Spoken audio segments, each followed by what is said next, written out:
కోనా వెంకట్ గారు presenting the bouquet to Vinayak గారు. వినాయక్ గారు సార్, కంగ్రాచులేషన్స్. ఎలా ఫీల్ అవుతున్నారు మీరు కిడ్నాప్ అవ్వబడ్డంలో? బాగానే ఉంది. బాగానే ఉందంట. బాగానే ఉందంటే మనకు బాగాలేదని వెనక్కి వచ్చాయి. నాకు కోన ఒక బ్రదర్ లాగా, నా వెల్ విషర్.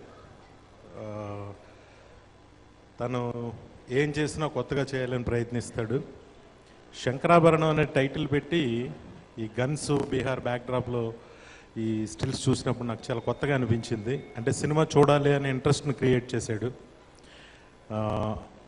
అలాగే ఎంబీబీ సత్యనారాయణ గారు గీతాంజలి అనే సినిమాతో ప్రొడ్యూసర్గా మంచి సక్సెస్ వచ్చింది.